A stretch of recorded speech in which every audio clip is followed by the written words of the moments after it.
In this video, I'm going to talk about how to manage workplace conflict.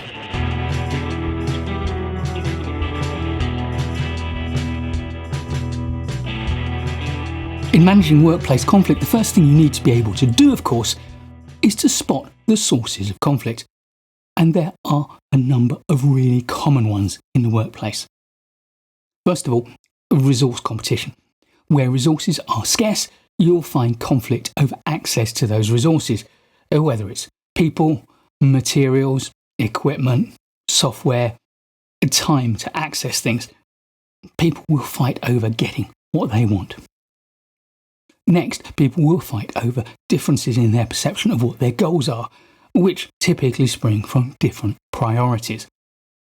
These, in turn, can often spring from something far more fundamental, which is a difference in their beliefs, or even in their values. However, conflict can also arise from much more mundane reasons, and a failure to communicate is one of them. Misunderstandings about simple things, often due to different ways of interpreting language, or perhaps missing a message here, or an answer there. At a systemic level, miscommunication can lead to another cause of conflict, which is role ambiguity, a misunderstanding of the nature of what is expected of somebody. This leads to misunderstanding about what responsibilities are, and where two people have different perceptions of responsibilities, then even if one of them fulfills those perceptions, the other is not going to be satisfied. And finally, let's not forget that simple personality clashes do happen. People have different temperaments, different personalities, and therefore they just might not get along. When this is the case, any of the other things I mentioned can be a trigger for conflict. So if conflict arises, what are some of the key principles we need to apply to resolving it? First, get in there early. Tackle conflict while it's small and prevent escalation. You might be tempted to think, well, it'll blow over, so I'll just do nothing. But the problem is that if it doesn't blow over, it gets bigger.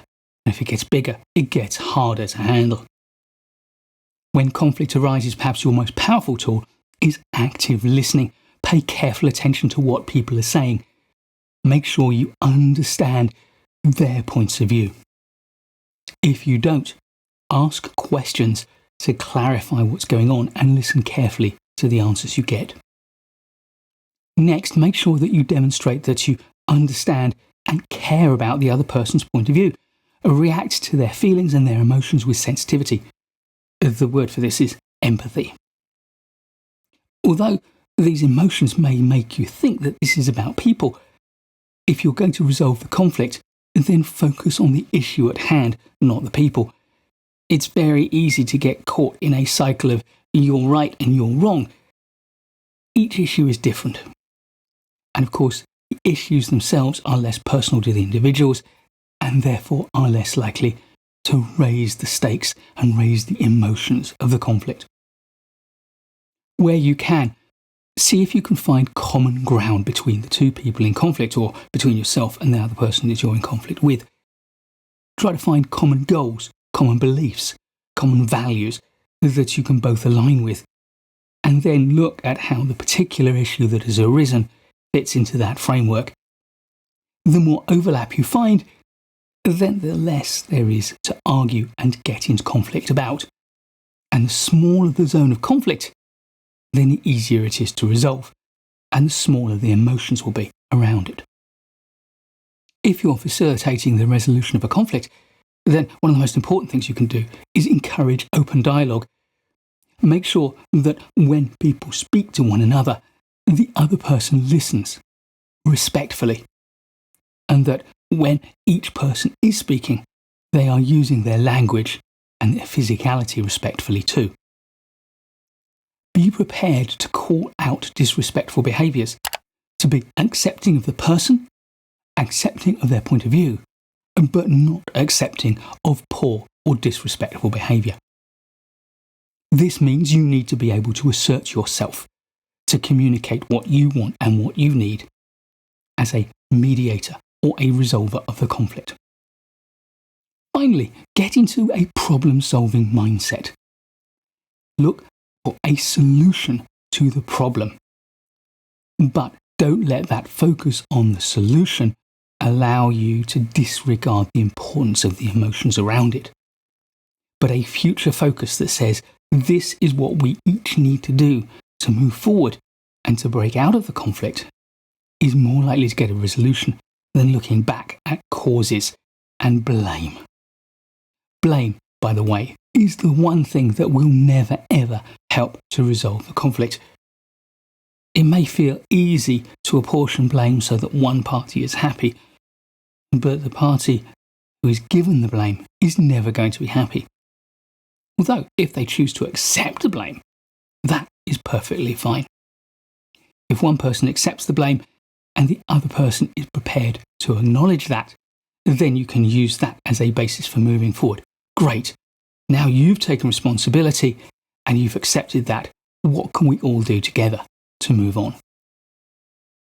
With those principles under our belt, what are some of the steps we can take to resolve a conflict? Step one is always to assess the situation, to understand the issues at hand and the severity of the conflict. What's it all about, and how much does it really matter? Step two is then to gather some hard data, to make sure that you understand each person's point of view and, as much as possible, also understand the objective facts around the issue at hand. Next, facilitate a safe discussion, which may mean finding a safe place to hold the discussion, or one which is confidential for both of the parties, where they won't be overheard or disturbed. When everyone's made their point of view known and accepted it, it's time to explore potential solutions. Don't try to rush this stage. Exploring multiple options and gauging each party's sense of how those options meet their priorities and their needs will enable you to frame the option and therefore the solution which best meets both parties' needs. When you've evaluated those options and selected one or multiple options to put into place, work with the parties to build a joint plan of action. Make sure each party knows what they and the other party have committed to do, and if appropriate, set timescales for them too. And finally, in your role of resolving the conflict, state your final expectations based on the agreement that they've reached. Assign responsibilities in line with that agreement and seek their commitment. Throughout the conflict resolution process, it's important to manage both your emotions and, as much as possible, theirs as well.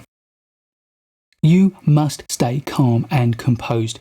You must continue to listen respectfully, to absorb information without getting drawn into the conflict that you are trying to resolve.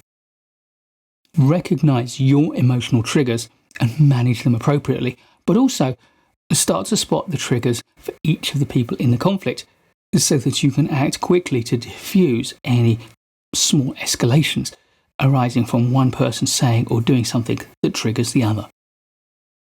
Role model calmness to de-escalate the tension.